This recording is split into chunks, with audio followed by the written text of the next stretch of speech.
In the Arctic, a group of workers is excavating deep inside a frozen cave.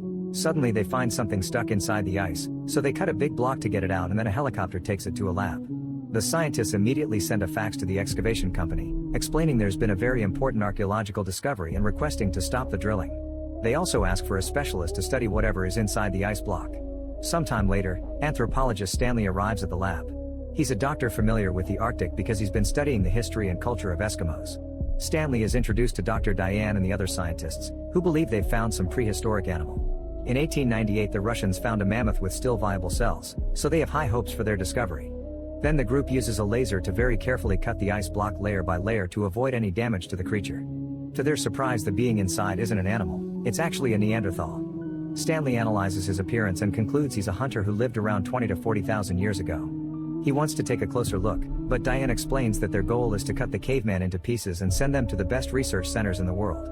Afterward, the scientists thaw the caveman and take off his clothes and tools to start taking tissue samples. They also give him a bypass and monitor his brain using electrodes.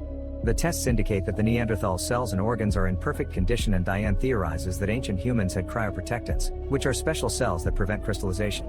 While the tests continue, the scientists are shocked to suddenly notice some light brain activity coming from the Neanderthal. They decide to try to revive the man, so they intubate him and shock him with a defibrillator until they can detect a strong heartbeat. Once the caveman is stable, they remove the intubation and the Neanderthal begins to wake up. He is very confused by his surroundings, the noises, and the masked faces, so he immediately starts panicking. Stanley takes his mask and the caveman calms down when he sees a human face, allowing the others to put him to sleep with an injection. Afterward, the group discusses the future of the caveman, already hoping for a Nobel. The Arctic team is trying to develop a cryoprotectant to freeze cancer patients and unfreeze them when humanity finds a cure. But now that they have the Neanderthal, they think they can find a way to freeze people to achieve immortality. Stanley disapproves of the idea, pointing out that humans shouldn't live forever and that the world is overpopulated. His concerns are ignored and the scientists agree that they won't tell the press for now because they don't want the Neanderthal to be turned into a celebrity. Then Stanley says that the caveman should first be studied in a natural environment, which would teach them more about prehistoric times. After lots of begging, he convinces the team to let him have 2 weeks to conduct his own research. Soon a special vivarium is set up and they put the Neanderthal inside. When he wakes up, he finds the environment familiar and begins going through his usual routine. He drinks juice from berries to deal with his thirst and chases a bird away from its nest to steal the eggs. In the evening he starts a fire using stones and cooks his food. In the mornings he washes his body under a waterfall before he goes hunting with a spear he builds himself. He makes a bunch of noises that get the attention of a wild boar who tries to attack him, but the caveman dodges it at the last second and the boar gets stuck between rocks, allowing him to kill it. Later, while he's fishing, he accidentally finds a hose and breaks the end, confused by the metal. After lots of sniffing and licking, he starts following the hose, pulling it out from the ground until he reaches a metal door. He shakes it until he manages to open it, so the scientists rush to close a second door to keep him from entering. The creatures from the lab start roaring as the scientists begin making lots of noises to scare the man away. Furious, the Neanderthal climbs the waterfall and finds the machine that powers it. He starts screaming as he tries to break the machine and hits the wall, so a scientist enters the vivarium and shoots him with a tranquilizer dart. Then they put him on a stretcher to take him to an operation room, where they will take a bunch of samples as they originally planned. Stanley freaks out and reminds them that his 2 weeks aren't over yet, but Diane tells him to accept things as they are. In the evening, Stanley shows Diane a video showing different tribes capable of dancing while stepping on flames, but Diane says it's just a nerve block. Stanley points out that only explains the lack of pain, not the lack of blisters on the skin. Next he fast forwards the video to find a scene where an indigenous man is putting needles in his friend's face. Since there's no blood, Stanley thinks they're producing some chemical that protects their tissue. He theorizes the caveman produces his own chemical as well and convinces Diane to let him study him some more. Once the Neanderthal is back in the vivarium, Stanley enters it too without carrying any weapons or objects to avoid scaring him. The wary caveman begins running around, growling and yelling while finding spots to protect himself. Stanley is scared but still approaches him slowly until they're face to face. After some hesitation, the caveman jumps on Stanley and gets ready to hit him with a rock, but he gets distracted by a scientist yelling from above. Since Stanley doesn't try to defend himself, the Neanderthal drops the rock. Then he takes a closer look at Stanley, noticing how different his body is from his own. The man puts his fingers in Stanley's mouth, pulls at his clothes, and squeezes his groin to confirm he's not missing certain parts. Stanley screams in pain and the Neanderthal backs off before introducing himself as Aru, which Stanley changes into Charlie. In return, Stanley teaches him to say his name and even makes Charlie laugh. Noticing the scars on his chest, Stanley asks about them and Charlie calls them Beta while pointing up. The shape of the scars and the gesturing makes Stanley think it means bird. Charlie steals Stanley's cross necklace, and after biting it, he begins repeating some words and gesturing with his hands, but Stanley can't understand what he's trying to say. The next day, linguist Mabel arrives and Stanley shows her the recording of his conversation with the caveman, but she'll need more to fully understand him. Then Stanley starts spending time with Charlie and learning many words in his language for simple things like rock, frog, and bone. Charlie also shares his food with him. In return, Stanley teaches him easy words in English.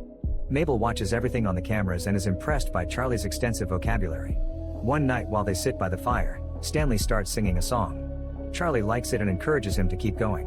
While playing with the bones from his meal, Charlie makes some noises to happily sing along. Sometime later, the scientists put Charlie to sleep again to take more samples and start a new experiment. He's put inside a special chamber at a very low temperature. Hopefully this will activate the cryoprotectants and make it easier for the scientists to extract them. Stanley keeps on protesting, saying they're killing Charlie and that he doesn't deserve to be treated like a lab rat. Charlie's heartbeat starts slowing down and the scientists have no choice but to get him out. Afterward in the vivarium, Charlie keeps yelling in anger at Stanley because he isn't happy about all the experimenting and new scars. Suddenly he jumps and pretends to attack Stanley, hitting the ground with his spear before poking his own chest. He's asking Stanley to help him self-delete, but Stanley refuses to do it, and after some struggle he leaves the vivarium. Later in private, Stanley asks Diane for help. All the studies are slowly alienating Charlie and causing them to lose contact with him. Stanley wants Diane to go to the vivarium with him because perhaps the presence of a woman will help him calm down. When they enter the vivarium, Charlie's hands are wounded and he's using rock powder to draw the bird from his scars on the ground. Diane is very nervous and gets scared when Charlie immediately runs to her for a better look. After some sniffing, he shares his food with Diane, and she eats it not to offend him even though it's made of bugs. Then Charlie keeps on touching, being friendly at first but soon trying to look at her groin too. Stanley immediately stops him and the men yell at each other, so Stanley has to use the Neanderthal word for mind to make Charlie back off. Then Charlie brings some objects from his cave to exchange them for Diane, so Stanley has to turn him down. Looking at Diane puts Charlie in a sad mood and he repeats the same words over and over. When Mabel analyzes this, she thinks she's found Charlie's word for woman, but there's something else she can't quite understand. Stanley and Diane make Charlie explain the words and he does some drawings on the ground, revealing he used to have a wife and kids. He starts running around repeating those words and Diane realizes he's asking where his family is. The moment is interrupted when a helicopter appears above the facility. Since the ceiling is made of glass, Charlie sees it and freaks out. He starts climbing up the rocks while repeating beta, his word for bird. The scientists immediately tell the helicopter to leave, but Charlie won't calm down. He climbs to the top of the vivarium and keeps screaming beta at the ceiling. Sometime later, Stanley visits a tribe of Eskimos and shares the words he heard from Charlie, which the group recognizes. Stanley rushes back to the lab to share his discovery with Diane. Beta refers to Sedna, the legend of a large bird that acts as God's messenger and carries people to heaven or hell depending on their behavior. He theorizes that Charlie's tribe went extinct when the magnetic pole flipped and killed all the animals in the area. Charlie probably felt it was a punishment from God and went on a dream walk, meaning he went out to find the bird and offer himself in exchange for the return of the animals. Charlie now thinks the helicopter is Sedna, so there's no way they'll calm him down. 34 hours later, Charlie is wearing all his clothes, tools, and various trinkets Stanley gave him the past few days.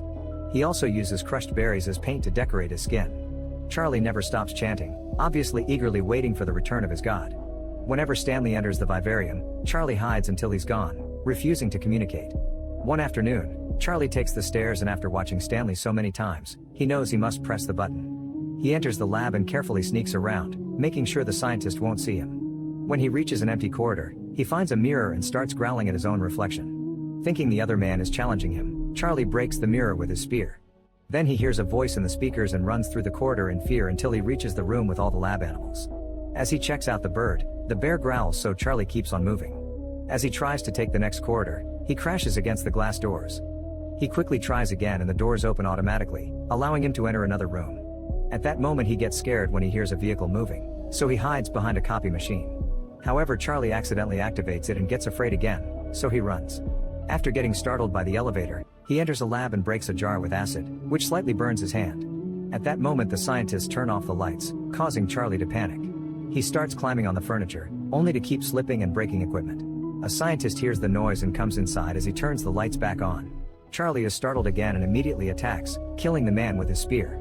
Then Charlie begins running once more, going crazy when he suddenly hears the alarm. He crosses a random door and finds a tunnel that gets colder the further he goes.